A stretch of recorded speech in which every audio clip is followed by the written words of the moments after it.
What we're going to discuss today is back removal for the 34-inch widescreen monitor. It's one of our monitors that is 21 by 9. The complete model number is 34UC97.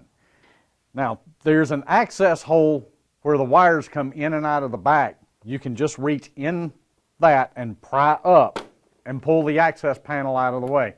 In total, there's only 3 screws that you're going to have to remove to disassemble this unit. First 2 screws are going to be the ones holding the stand to the display. Once they're removed, you just lift straight up and remove the stand.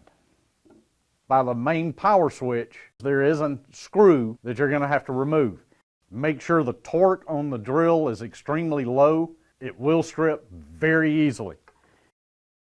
Now, removal of the back is a little bit tricky without damaging the panel or damaging the back. You're going to need a highly specialized tool, which is cheap and it's plastic. It's only a few bucks. If you go to Home Depot or Lowe's to pick up one of these, it's going to be in the paint department where you're going to find some of your putty knives for spreading sheetrock mud, etc. If you go to an auto supply house, they're going to call it a squeegee. They'll use a squeegee similar to this over around the area where you find Bondo. But it's the exact same device. It's going to need to have a little bit of rigidity and a sharp edge. What we're going to do with this is where the panel and the escutcheon have a seam all the way around. Once you get a corner in there, you can roll the rest of this in between the back and the escutcheon. If you start with a lower corner, it doesn't matter whether it's the right side or the left side that you begin with. Once you get it in there, you can slide it in and pry up just a little bit. Very little effort to pop those clips loose. Now, once you go up the panel, it's going to be a little tight up here in the very top corner. Don't worry about that. Let's go to the other side and loosen it.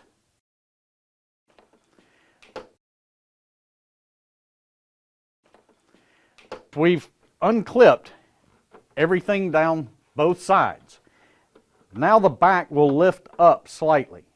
You'll want to lift it up slightly, just enough to where you can get most of your hand in there. What that's going to do is change the pitch angle that everything's snapped together across the top. Now you can take the putty knife and you can easily slide it across and get the clips to remove. Once you do that, your back will pop loose. What I want you to see is inside the back, all of your retainers are around the edge. There are none around the bottom. So if you understand that it clips from the inside and where these are, then you'll know about how far in here you can insert this as you're going around the edges. The center of the top is where you're going to have the most resistance because you have the closest 4 retainers. So understanding that will allow you to know what you're up against while you're trying to snap the back loose.